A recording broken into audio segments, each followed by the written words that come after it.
The goal of this event is always to obviously bring you guys all together and hopefully, bring some value to all of you in your real estate careers. I really try to do as best I can to curate the best content and the best speakers available. And today I have a very special guest that I'm super excited about. For those of you who do not know Tanya actually is the chief people person for all of Anywhere. And Anywhere is our parent company. So, for those of you who are with Coldwell Banker, they are the largest real estate company in the world. And not only is she hold that title, and we'll talk about that, but she's also just a wonderful, wonderful human being, somebody that I've gotten to know through the years. And I'm excited to have you here with us. So without further ado, Tanya. Thank you. Thank you for that really warm introduction. That was lovely. Turn this off. Oh, I'm sorry, I apologize. Oh. I handed you an off mic, sorry. No worries. And I'm a Jets fan, yes. Everybody got asked the question. My daughter got this for me for Christmas, so I carry it around with me every day proudly. Yeah. So first of all, I sincerely appreciate you coming. I know you're busy, and the truth is like I asked you, and it wasn't even like a hesitation. It was like, great, what date can I be there? I'll be there next month. And I was like, this is unbelievable, so thank you. Well, I mean, I have to say, this is like the best way to start my day, just to be with, Chief People Officer, but just to be with, all of our agents and our leadership. To me, there's nothing more important, so I appreciate the invitation. Speaking of leadership, Rob was like, if you could delay a little bit, I'm running a few minutes late. I had another appointment. I will be there. So he sends his love. He'll be there shortly. Sounds like Rob. he was double booked, but he's definitely going to be here. So he appreciates your support as well.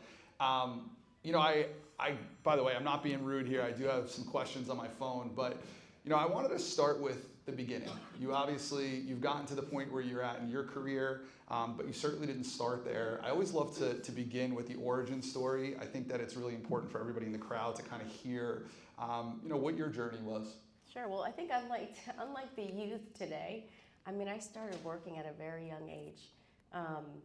My first real job was, I think I was 14, and ironically, I worked for a title company for like 8 years. I never thought I'd end up in real estate because my true passion was to be in fashion, following in my mom's footsteps. I used to go to at the time it was take your daughter to work day, and I didn't do that. I ended up, again, born and raised in New Jersey, went to Rutgers College, and I ended up majoring in communication, and I just had this affinity for people. And I started my career as a recruiter, so I understand the importance of just recruiting the best talent into organizations. I had this innate capability to assess who would be good, fits for different organizations. I worked for a consulting company at the time. It was really boring. It was my first job out of college. I was recruiting actuaries. No offense for I don't think we have any actuaries there. But no, it was just like no personality. So I have an affinity for real estate based on, being connected to people that actually, engage in conversation. You know what I'm talking about. So I left there, about 2 years in. And I worked in Manhattan for an internet company. So I was in the technology field, grew quickly on the recruiting front. I was leading the global recruitment efforts. We were building data centers like left and right. So that was pretty cool. And then 9/11 occurred, and I worked very closely to the Twin Towers.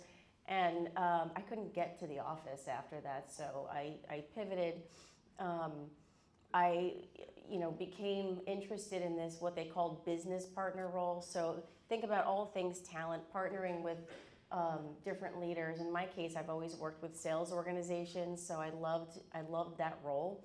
But I ironically landed at the time here, which was Sendent. Then it became Realogy, and now it's Anywhere. So I've been here in the what is called human resources capacity for 23 years, so it's been a very long time, and I've played different roles across this organization. I think it's important to, move around. I encourage that for our employees that work for the company, and now, I guess about 4.5 years ago, and I think Ryan was with you guys last month, is that right? 2 months ago. 2 months ago, good, so I don't get to follow him directly. He asked me to take on the Chief Human Resources Officer role. to lead the efforts for the entire organization. Prior to that, I was leading human resources for Coldwell Banker on the company-owned side, on the franchise side, and all of our franchise brands. So I actually didn't want this role, if I'm honest. And the reason why I didn't want it was because, I should say, I didn't aspire to be in this role. I thought it was very corporate, removed from our people, removed from the business. And so I shared that with him, and he basically said to me, well, that's why we want you in the role, and make it your own. And so I took that advice, and I've been doing what I think is best for our people and the organization since. And I'm fortunate that we have a CEO that allows me to do that. It's really not often that you have that leeway in an organization. So here I am. So I have to tell you, this is a little off script here, but when I think HR, I do not think of you. Like, that's the truth. Like, I think in general, and that's not a shot to our human resources department, just in general, like in corporate America, like you think of HR and you think of like, compliance and a lot of things that, kind of scare people. And you're very much not that person. So I appreciate you for that. And I think that your staff at this point and your team is reflective of that. We're trying. I mean, I think, look, you all represent an amazing company, and I view my role as a very significant obligation to the company and to our people. I try and infuse a people-first culture because a company can't be what it is without its people. So we have about 8,000 employees. We have about a little over 320,000 agents that represent us around the globe. And who represents your company, whether it's an agent, whether it's a franchise owner, whether it's an employee, is critically important. And I told everyone, and I've sort of operated this way, I'm not your textbook HR person. I care more about, our business and growth. And again, as I mentioned, our people, then I do things like compliance and stuff like that. There's a place for that, and it's really important. But for me, I just have a different lens on the function. Which kind of leads me into my next question, which is your actual title. Because I thought we had... You guys like it? Yeah, it's better, right? It's a very different tone that you set with your title than, a head of HR, corporate HR officer, or whatever you want to call it. So speak to us about, how that came about.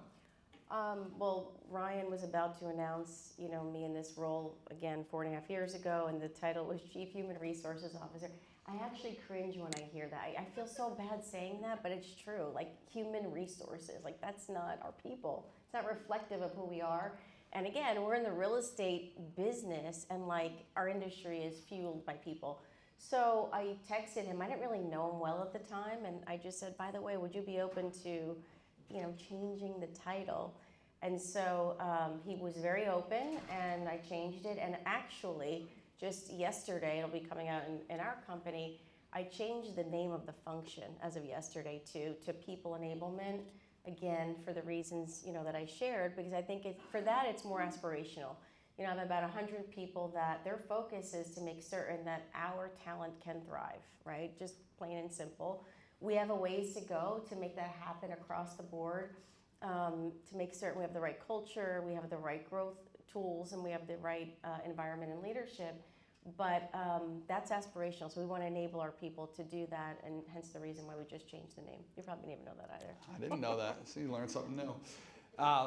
So, we kind of all heard this adage, this thought process that, change is inevitable and growth is optional. And, we live it every day in real estate. Our industry is constantly changing. I think that, like, there are probably some people in the crowd, and this is not reflective of you in any way, but some people in the crowd may be thinking like, okay, well, why am I sitting listening to, the chief people person, people, stuttering. And I think that for me, it's because what you're doing on your level is impacting what we're actually doing out in the field and the services we're providing and all of that. So you have insight that I think is really interesting for all of us to hear in regards to, all right, well, what changes and you know, what are we leaning into as a company on the growth side? So for me, like I know of Reimagine 25. I would love for you to just kind of highlight that and just explain to all the agents, like, what does that look like and how does it impact them? You know, it's a big question, and you know, first and foremost, it's funny because I had a conversation with one of our competitors, a leader that works for one of our competitors the other day, and he asked me a question, asking me if I engage with our brands, being that I work for Anywhere. And I said, excuse me? You know, I really didn't understand the question. And he said, do you engage with your brands? Because their company, the parent company, did not. And so, you know, I said, we actually, like, all we do is try to the best of our ability and focus on what is in the best interest of our agents for our brands. And, you know, so with that, you know, what we're trying to really focus on now is really two big things. One is transformation, and that's tied to the Reimagine front. I'll talk about that in a minute. And the other is growth, and growth in a different way. So I'll start there. Growth more so on the inorganic front. We've been focused on organic growth always, and we always will be, but more so in an industry that is in the midst of pretty significant consolidation. How do we make certain that we remain at the top? How do we make certain that we're growing at the pace that we need to grow, you know, so that our agents can win business, so that our brands on the franchise side can win franchises, and so that our investors see that top line growth. So there's different, you know, attempts at growth, but that's right now, you know, what we need to be focused on, because you see all of the consolidation that's happening across the industry. We hadn't focused, as an example, on mergers and acquisitions for some time.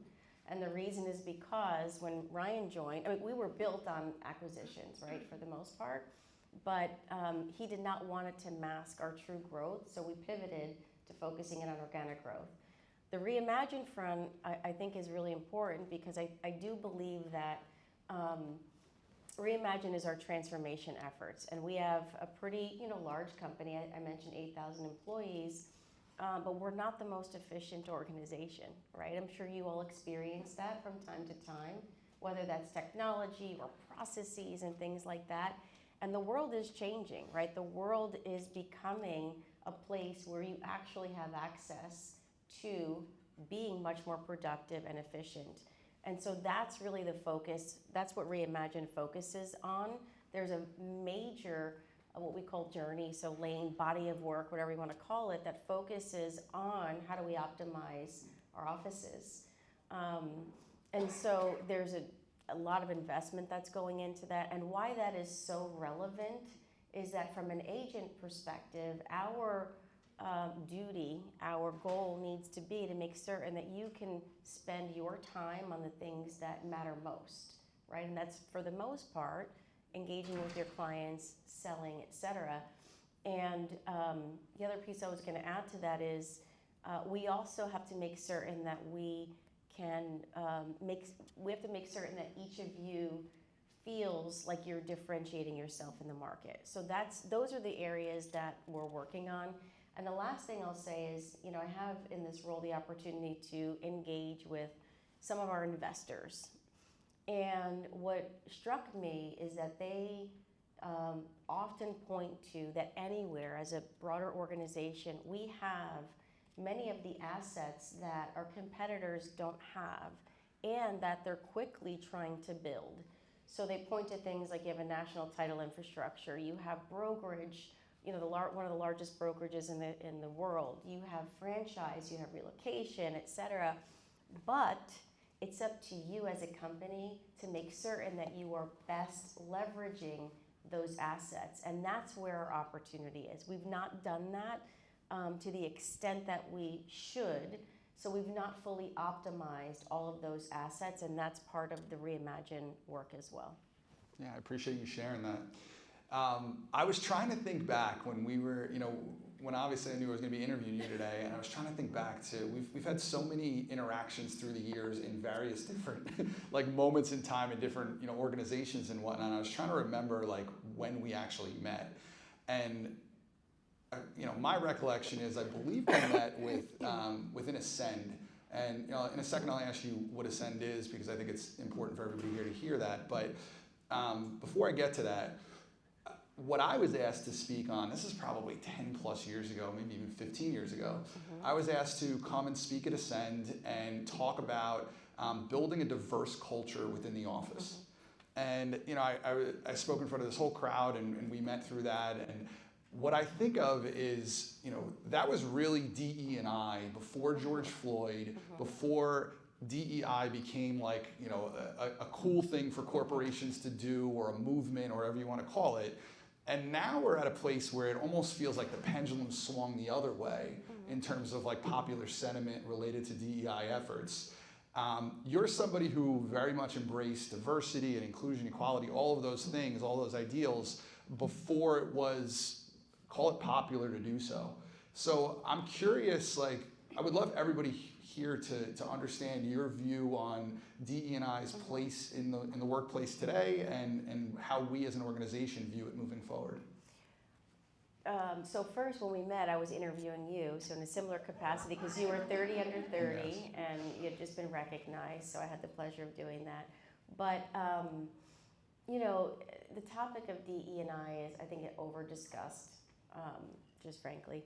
And I'll share with you why 20 years ago, our company focused on what I just refer to as people, right? We're in the people business.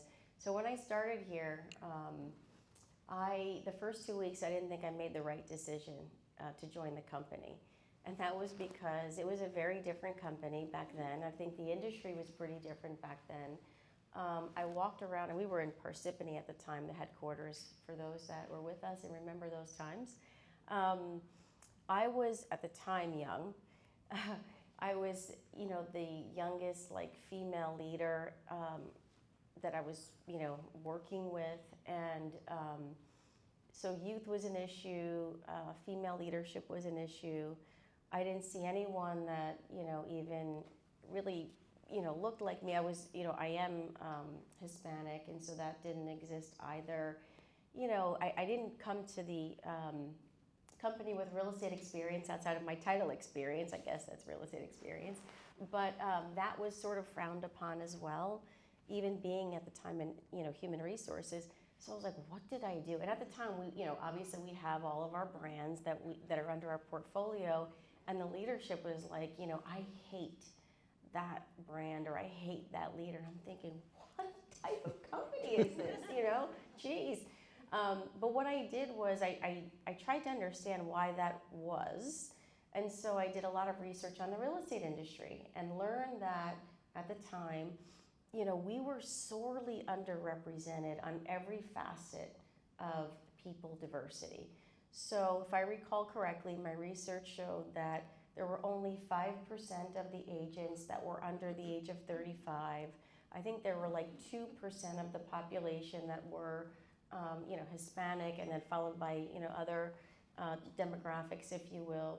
I looked at the female leadership, and obviously we're a female-dominated industry, you know, from an agent perspective. And proudly, we are also a female-dominated company. The 8,000 employees I mentioned were 71% female, but there weren't any women in leadership either. So I said, you know what, we have an opportunity here. Because if you remember, you know, there were all these projections about who would be buying and selling homes, and it was changing. And so I said, we're gonna have a business problem if we don't change the way we look, our cultural fluency, et cetera. And so I really made it my mission to try and change the trajectory of the landscape of our industry for the benefit not just of the company from a business and culture standpoint, but also for the industry. And I think our company's done a really nice job with that. So there was no discussion of like DE&I. It was really just looking around, making certain that we were going to represent our customers in the coming years. And so fast forward, I'm not a believer of like anything to the extreme. So the pendulum swing I think you referenced is not, where I like to play. I think many companies that did swing that pendulum probably too far post the murder of George Floyd are hurting now because they did it probably, a bit inauthentically. Whereas for us, this focus has always been part of our DNA. So at this juncture, we're not changing anything, right? Our efforts have served us well. It's part of our business and growth strategy. And so we're staying the course. And the last thing I'll share is just, everyone, and again, maybe because I'm not that compliance person or what have you, but for me in my role to say we're going to rid of all of these things, to me would be foolish from a talent, business, and culture standpoint. And I shared, I think, at the NARP conference, like no one's going to tell me or us as a company who can represent us from a talent standpoint. No one's going to share with us or tell us what our culture is or needs to be, and no one's going to dictate, if you will, what our growth strategy is. So for us, that's how we view sort of the world of DE&I. Yeah, I appreciate that because I always felt like the approach was authentic and it continues to be. Mm-hmm. So thank you for that. I told you I wanted to, just a quick aside, talk about Ascend. And by the way, where's Al Garcia? Congratulations, my friend. Al just graduated from Ascend. So yes, he did. Well deserved. Amazing leader in our company. If you never had a chance to speak with him, he's the best. So talk to us about Ascend, because I think it's such an amazing program that you guys have put together. And I don't think that, I was an agent in this company. I had no idea that this even existed. And I think it really speaks to what you do in terms of trying to develop leaders. Well, I think it's great that you mentioned, you started as an agent, you grew into management. There's different programming that we have for that, because the first place that we look for talent is internally, right? And I think we've done a nice job at having a good mix of internal talent and bringing in outside expertise when needed. But Ascend was a challenge that, for those of you that have been here may have known Alex Perillo. So I reported to him for a period of time, and he rightfully saw an opportunity, a gap really in the industry where I mentioned the demographics, right? We were in an aging industry. We had a lot of managers and leaders and franchise owners rather that were telling us that they were looking for their exit strategy, and we didn't have the talent to replenish or the desire and appetite, to be in those types of roles. So he said, can you put together a program to address it? I'm like, all right, tomorrow. Anyway, and it's still somewhat of a challenge, right? So Mike Good and I, who was also a former leader NRT, and then subsequently became the CEO of Sotheby's International Realty, he and I put our heads together and created what is called Ascend. And that was about 12 years ago. We just celebrated the 10th cohort, so graduated the 10th class. And basically the premise of it was identifying leaders that had the potential to succeed, whether that's an owner on the franchise side, a branch manager, an RVP, a president, et cetera, and provided them with a 46-week program. 4 of those 46 weeks were in person, and the rest were virtual, online. But we wanted to create almost like a mini MBA for real estate, but and we could have gone like the academic route, and we said that's not what our business is about. Our business is about practical, real life experiences based on what occurs. And so we, being the size of the organization that we are, we have amazing talent representing this company, whether it's at our agent level, again, our franchise owner level, our leadership level, partners. We brought in the best of the best to actually teach the program. And so we had semesters focused on leading self, so getting to really understand yourself as a leader, which oftentimes we don't take time to do. Leading organizations, so all of the operational elements it takes to run a company or an office, and then leading talent. Everything from making certain you have the right agents in your office, your agents are growing, making certain you have the right staff, leadership, etc. And then ultimately, the last semester is focused on a case study from doing a SWOT analysis on your organization, looking at your agents, looking at their production, your opportunities, your market. Actually, I sat in on his case study a couple of weeks ago. It was fantastic. And we've graduated close to 300 people over that time period, and we're actually in the process of sort of modernizing it, because typically programs don't last 10 years, so this one's a really good one, but we always have the opportunity to improve. So Ascend 2.0 is coming out this September. Nice, nice. I mean, having been able to attend several sessions as a speaker and also sitting in, I find it that I don't think that the agents, or at least I didn't realize as an agent, the amount of work and attention that goes into trying to build strong leaders. And that to me, I feel like is unique to our company. So again, thank you for that. We're all sitting here in 175 Park, and obviously Ascend, is also hosted here, at least many of the sessions. I think back to, I don't know, let's call it pre-COVID, just to use that as the time period. 5 years ago. 5 years ago, I know, it's crazy. I don't know anybody who used to attend events here prior to COVID, but you would literally have to shuttle yourself from another parking lot to get here, because this parking lot was completely filled. I think we had 10,000 employees that were working out of this building. So clearly the world has changed quite a bit. You obviously have your finger on the pulse better than anybody in regards to the way that employees are going to, let's say, moving forward. Are they going to be in the office? Are they going to be work from home? Is it going to be a combination of that?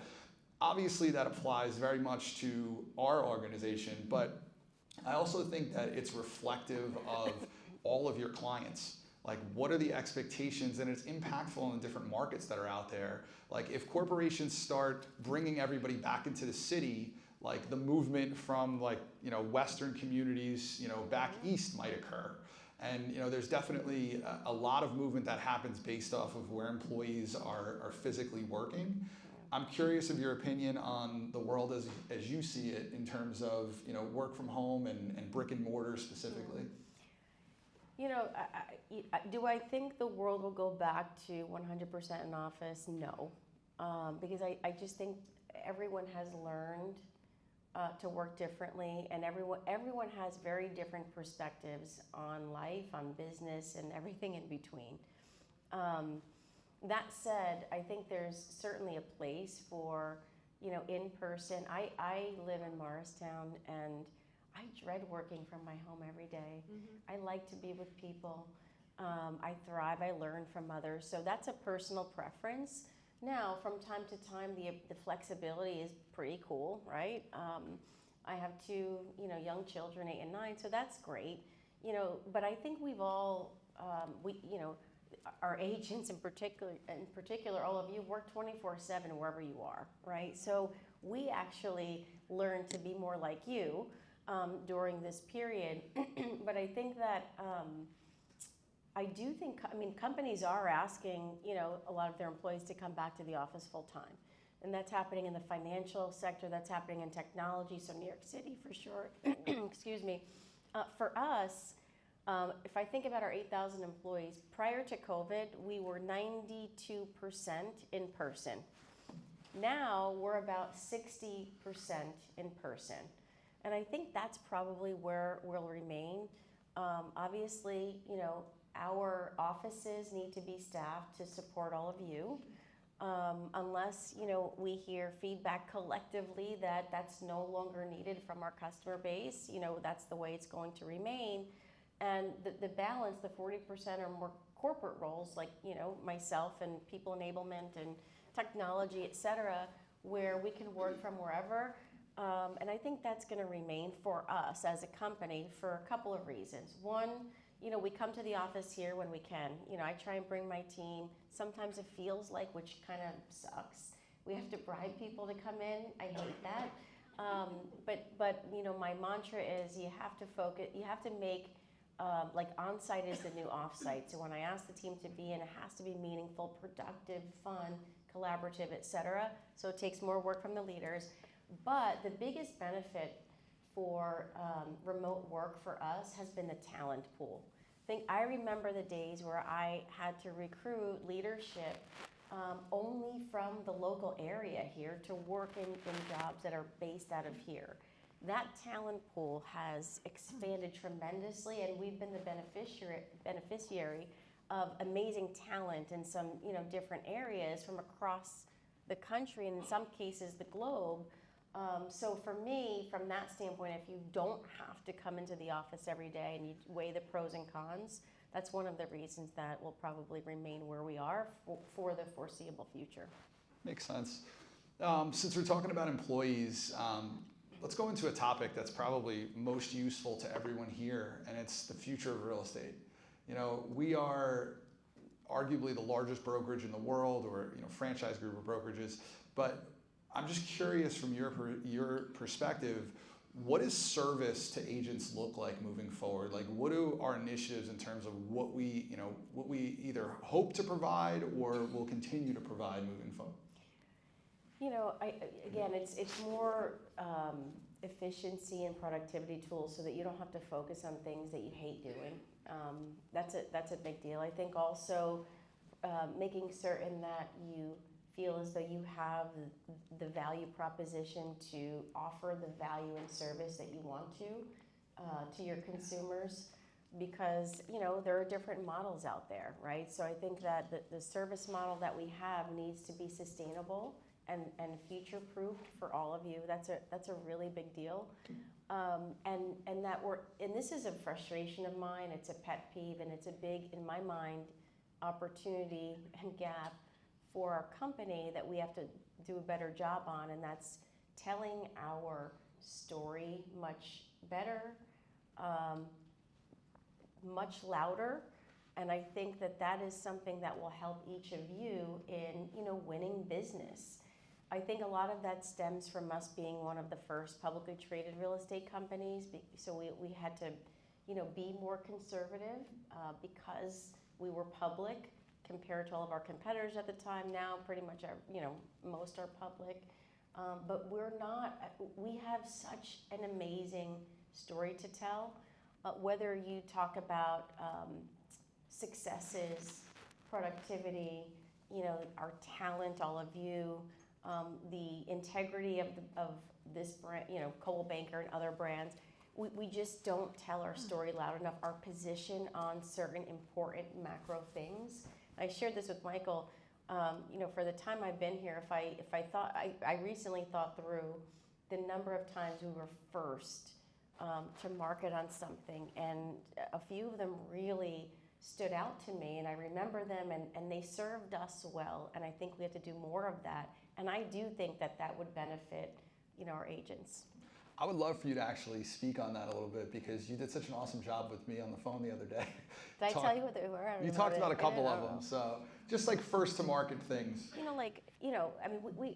I'll get into what keeps me up at night in a minute. I won't go there because there's a lot. But, remember how many of you were around when we really pushed for the first time home buyer tax credit? That was a really, really big deal. So picking the things in DC that must happen, because we have some big issues ahead of us on the legislative front. I think about, obviously most recently our stance on the litigation, and just, we needed to move forward. And I think there's a lot of I've heard such great feedback on us doing that. I remember when there were challenges taking place, on the conduct front, I'll call it, at NAR, Sue Yannicone speaking up on behalf of women in the industry. I remember us as a company, going back and forth, and ultimately we were the first real estate company to sign the Equality Act. And I remember reaching out to our competitors at the time, or still our competitors, Remax and Berkshire Hathaway and others, and they all followed suit. Those were important moments, I think, for us, and taking a stance as leaders, taking a stance as a company, recognizing that you're never going to make everyone happy, right? And I don't think we should make those decisions every time, right? We're pretty thoughtful on the decisions that we make and ultimately that we go public with. But those are some that stand out to me that I'm quite proud of, and I think doing more of that would benefit us.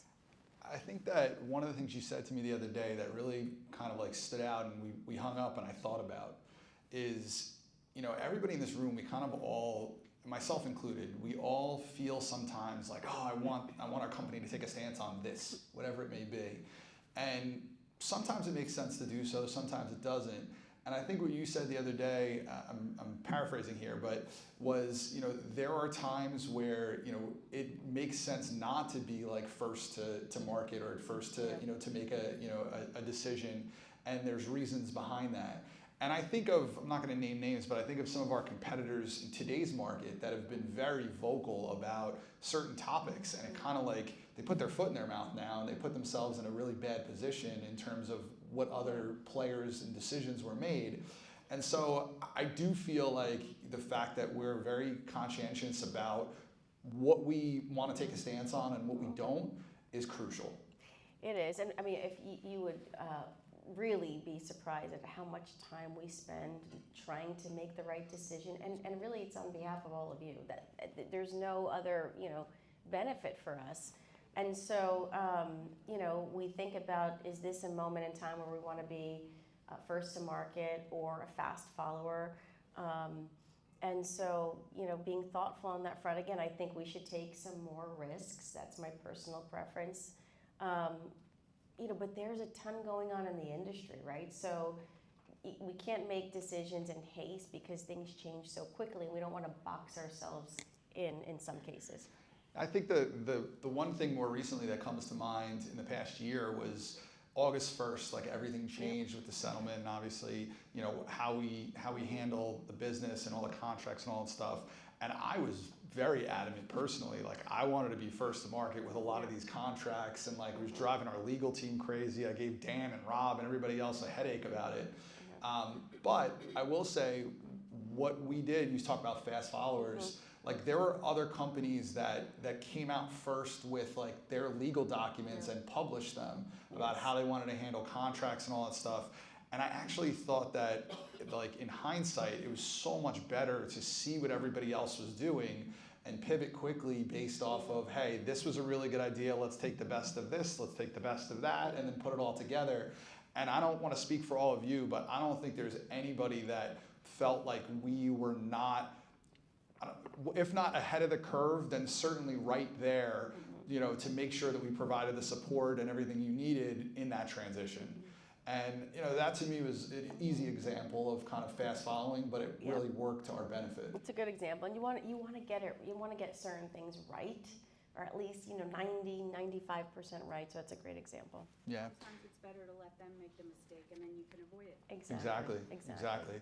So, like I said before, I alluded to the fact that I feel like our relationship has weaved through different organizations. We talked about Ascend and certainly Anywhere and Coldwell Banker. Another one that we kind of have constantly met up through the years was NARAP. So the National Association of Hispanic Real Estate Professionals. So I love NARAP. I think it's an incredible organization. I'm actually, for those of you, I'll promote it later, but I'm actually speaking at one of their events later this afternoon, so I'd welcome you all to attend. But we recently, you're clapping back there you go. We recently, you and I both attended down in Washington, D.C., the Housing and Policy Conference. If you've never attended NARAP's Housing and Policy Conference, it is so different than anything else you would attend in the industry. They literally have lawmakers that get up there and talk about like real estate policy and what they're doing to promote home ownership. And they have all these different heads of different organizations, both in the real estate space, but then also on the governmental side. Think of like the head of Fannie Mae or Freddie Mac and like those type of agencies. Get up there and really just have candid conversations about what they're doing to try to promote the interests of not just Hispanic Americans, but all Americans. And I think that like it's opened my eyes to so many different things. It's a fantastic conference. You've been, monumentally supportive of that organization and others. I would love for you to talk about like ERGs in general and basically these different organizations that exist and why you are so passionate about it. So, with NARAB and others, going back to the story from 20 years ago, we needed, help in trying to engage with a different audience. We needed help with becoming a bit more culturally fluent. And so NARAB's been a great partner. In fact, yesterday, we had the co-founder, Gary Acosta, and the national president, who happens to be under one of our brand umbrellas, an owner of one of our Century 21 companies, and their leadership team here to meet with our leadership team to really think about strengthening the partnership. I love that you touch upon the policy front, because one of the things that keeps me up at night in a pretty significant way is just what's going on with the macroeconomics and affordability, right? I know you'll experience that. We have a pretty significant risk of literally skipping over a generation, right? That won't be able to purchase a home and think about the impact that has on the economy long term. And that's the type of work that I'm passionate about.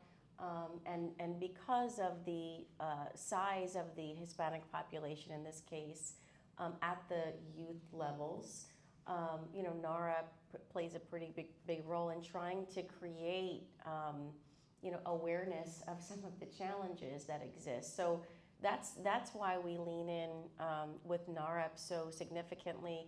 On the ERG front, which stands for Employee Resource Groups, we have 8 of them across the company here, and they simply are, employees that come together and have a passion, whether it's people with disabilities, whether it's, the Hispanic community, whether it's the LGBTQ plus community, whether it's generational, and they want to help their community advance.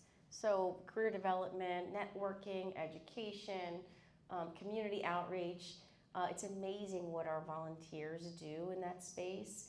And it's not limited to, that particular sort of segment, demographic, however you want to refer to it. It's about, having a community across the Anywhere organization and doing good for one another. And they've had such a tremendous impact. And then when you look at some of the metrics correlated, when you do get involved, like there's growth opportunities, many, change careers within the company. And so for us, it's a great networking and growth vehicle that we've been able to establish. And they've been in existence, I want to say, for like 12, 13 years. Mm-hmm. Mm-hmm. Yeah, it really is a fantastic organization.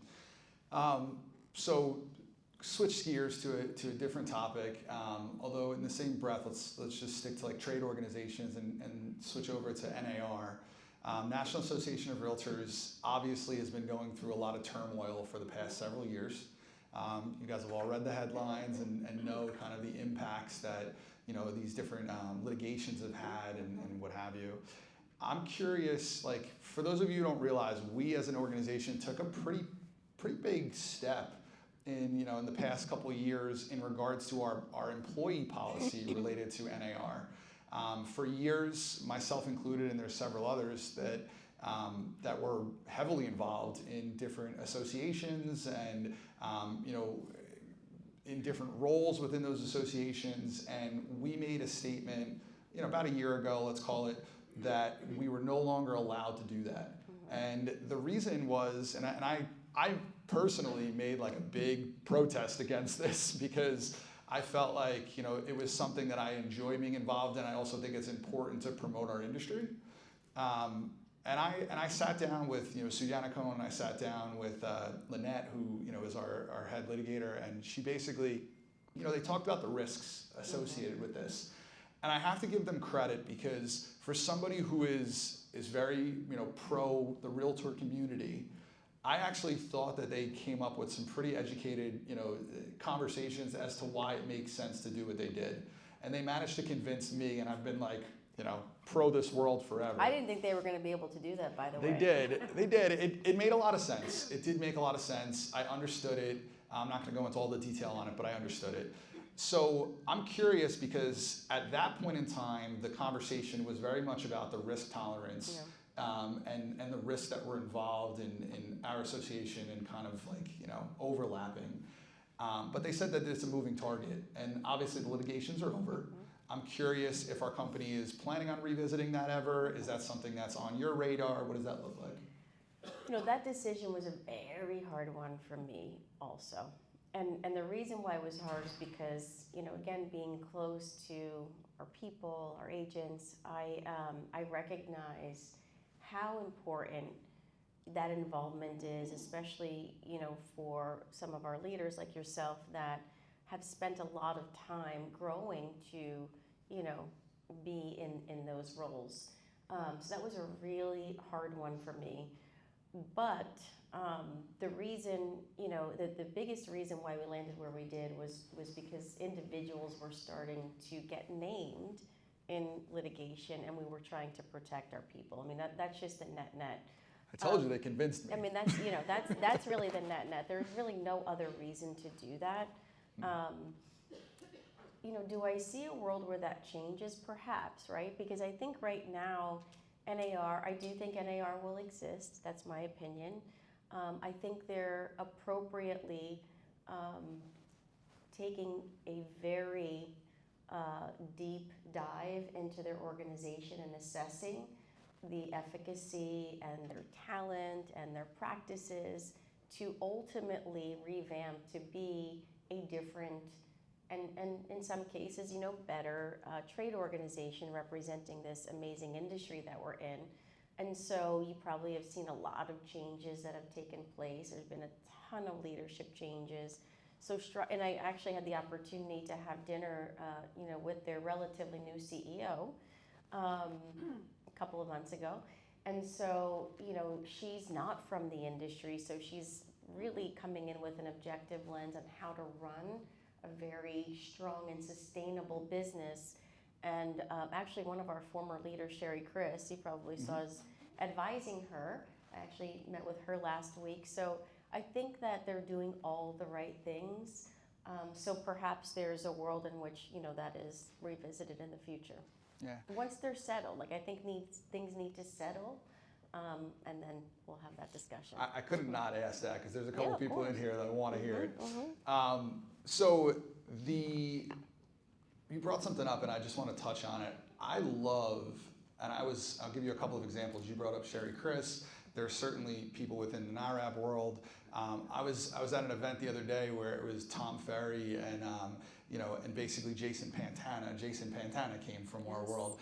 We as an organization have so much talent that's either with us or was previously with us that is like infiltrated like all of these different organizations. And it's just like, it's incestuous in certain ways in the sense that like we really just have such strong bonds to the industry. And I'm always impressed by that. I just think that it speaks to, who we are, and also, for you to like pick up your phone and call any one of these leaders. In many cases, they've worked with us or for us, and it's really a cool thing anytime I go to these events. I think it's great. I mean, I think it's one of the reasons that's kept me with the company so long. Like, we have amazing talent. Our people are fabulous. I give a lot of credit to our CEO, Ryan. He is relentlessly focused on talent. We spend at the executive committee level a ton of time on the talent that leads this organization, our field leadership, to make certain that we have the right representation. We encourage that type of movement. Sherry had been with us for 20 years, and she was ready to, retire and do something different. Like, we totally supported her in that journey. Jason, others, like, we're very open, to that. And oftentimes, I think a testament to that is that many folks that leave us end up coming back.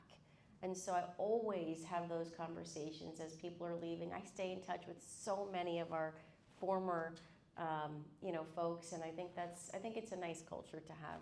Yeah, it's no question. So next topic, I'm a big fan of AI. and I am trying to lean in heavily to just raise my understanding, and I think everybody in here, it would behoove you to do exactly that. I was incredibly impressed by, more recently within the past month, Ryan came out with a statement that every single employee here has to be trained. We have a partnership with Copilot, which is Microsoft's AI. And every single employee here was required to take mandatory training on how to best use AI within our business. And I just felt like right across the board, you guys just raised the standard, or the floor, let's call it, for everybody's understanding of how to use artificial intelligence. Talk to us about why you did that, and talk to us about where you see that going in the future. It's such a big topic. How many of you, just by show of hands, leverage AI on a pretty regular basis? That's fantastic. I mean, that's why, right? Yeah. That is why.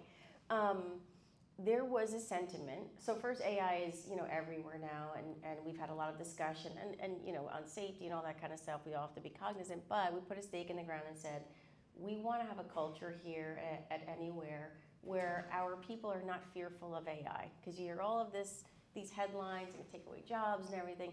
We're trying not to focus on that at all.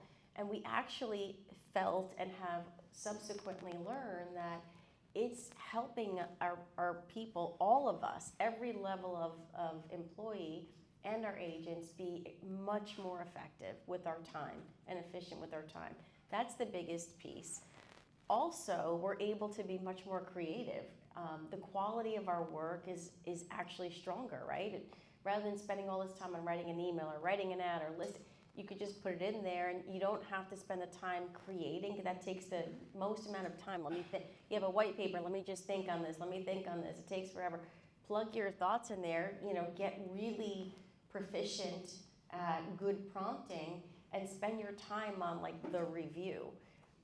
So it was really important to us to do that, hence why we have an actual cross-company committee, if you will, that has 4 lanes, one of which is on education, one's on culture, the other's on governance, and the other is actually on creating AI agents to actually literally do things. So we want to be ahead of the curve on that front. We want our culture to embrace it.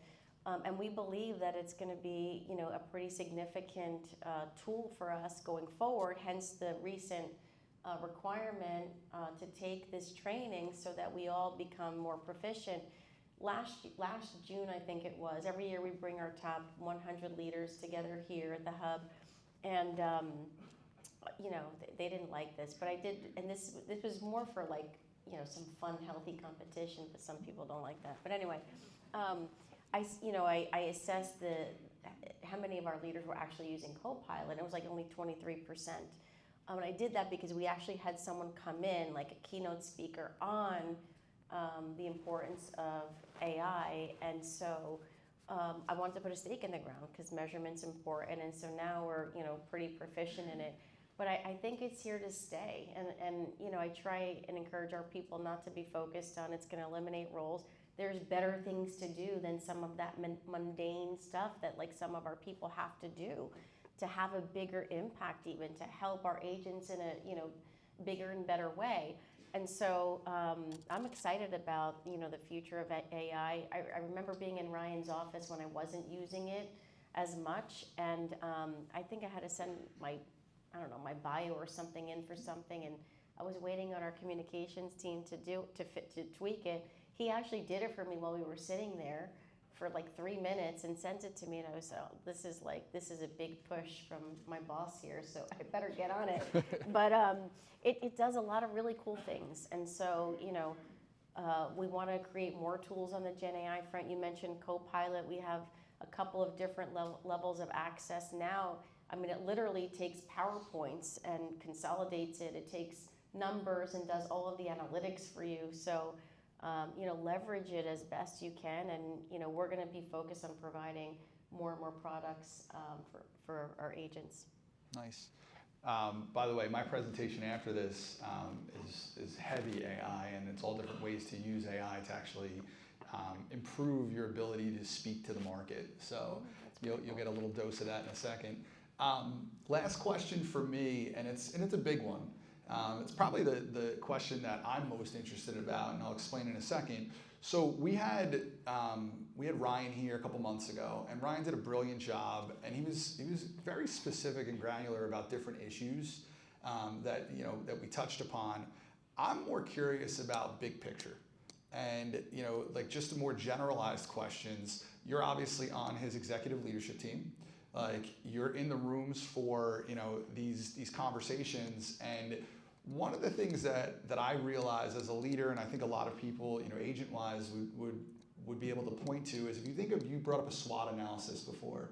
So most people could think of the strengths and weaknesses of a brokerage very quickly.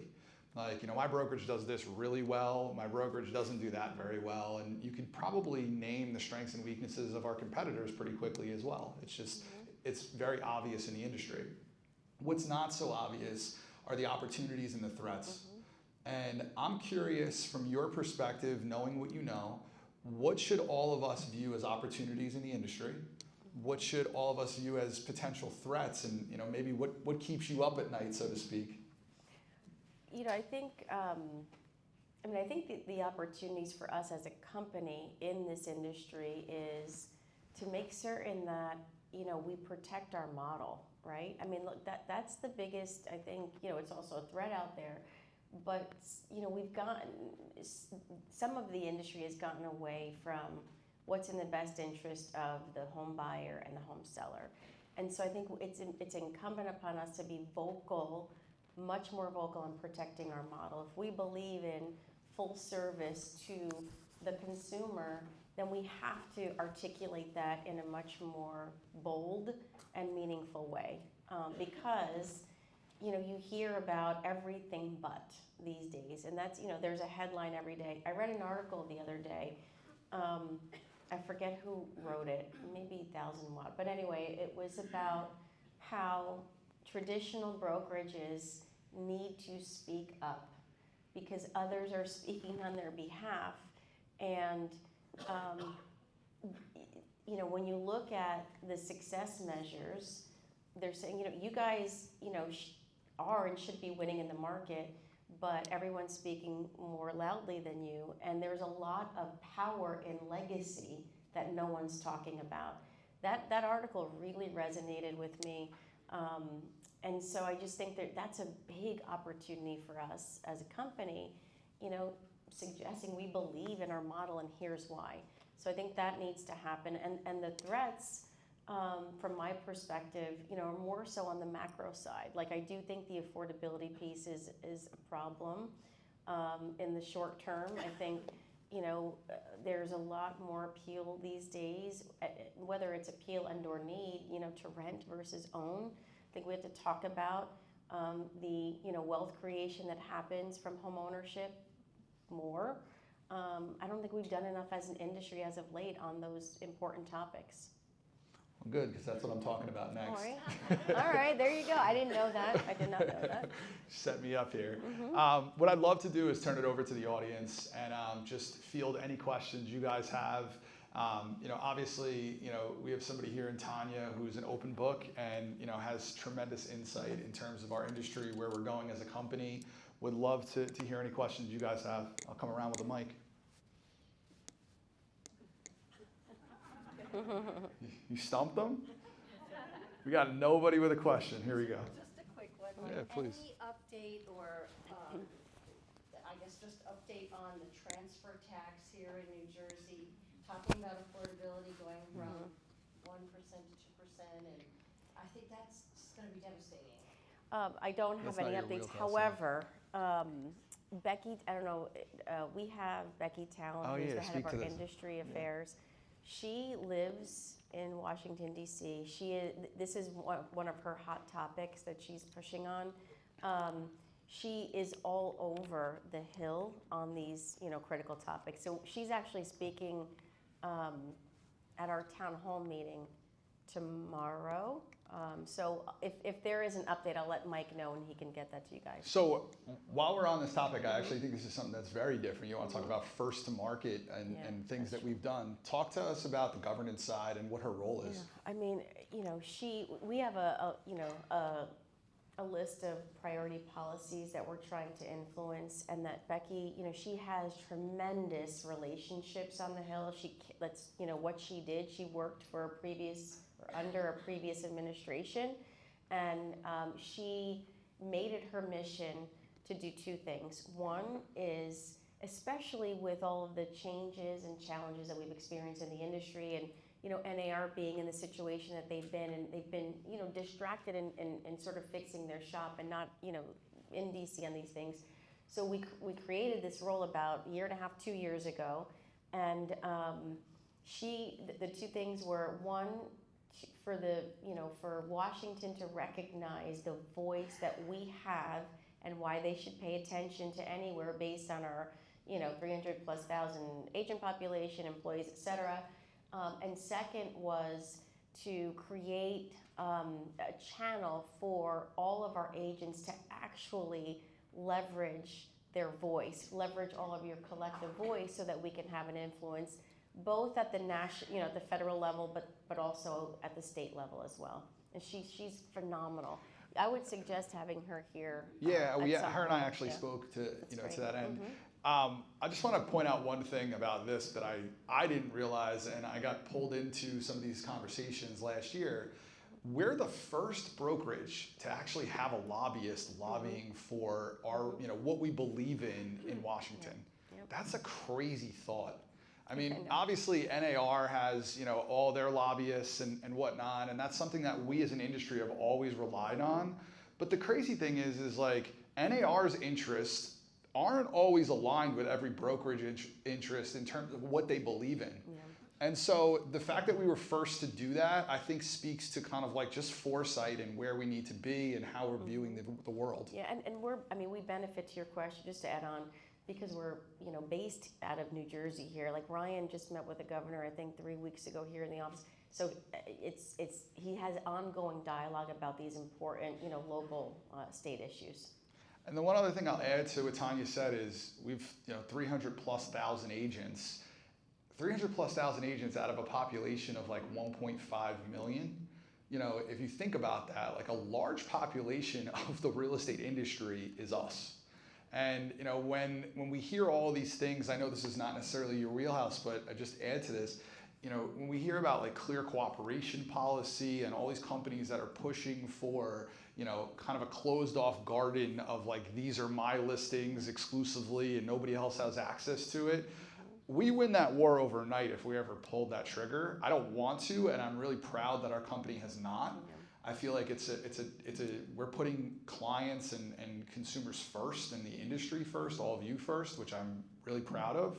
But the truth is like, think about how large of a population of agents we have. I mean, we are a controlling, majority, or the largest minority, let's call it, of, the industry. Hence why we needed, a vehicle to like leverage our voice, and Washington needed to understand like who we are, in the space. Yeah. Mm-hmm. Any other questions? No?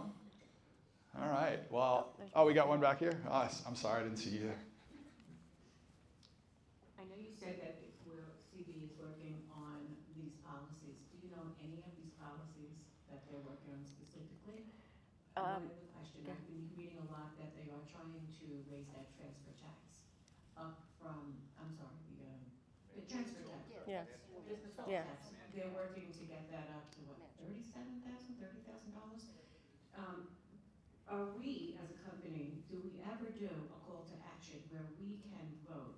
Are there anything that is being planned since we are the largest company? Yes, and so this is very new, hence probably why you haven't heard of it or seen it, but there is an activation channel for that very purpose that Becky and her team have created.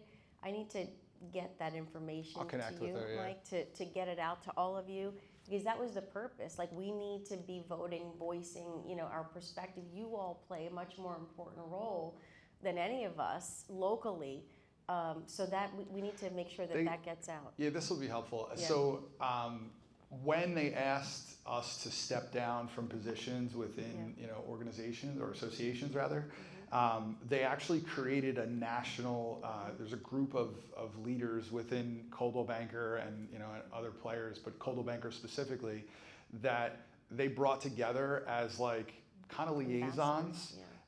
That our job was really to speak to Comedy, who's our CEO and our president, and really kind of guide them in terms of what we should be doing to build industry relations while not in those roles. And that was a big part of it, was like the governance side and talking about how we could have a voice and how we have to be vocal and how we could enable all of you to be vocal and committed to certain issues that promote home ownership. Great. Yeah. Any other questions? No? Listen, I sincerely appreciate your time. I think you're a class act, and obviously you're as authentic as they come. So Thank you. I thank you, and I hope everybody here kind of understands, like, when I think of, I know your title is people. And for me, like when I think of being, associated with Coldwell Banker, it's all about the people. Like that's the truth of it. And I think that, you've set the tone for that for as long as I've known you. And I hope it continues, because I know it will, but I really believe that that's what we're all about, and you really created an environment that's special. Appreciate that. Thank you for this morning, and I appreciate all that each and every one of you do every day for the company, for your customers, so appreciate it. Thank you. Thank you. Okay, That's okay for me. this is good. Thank you. Thank you so much.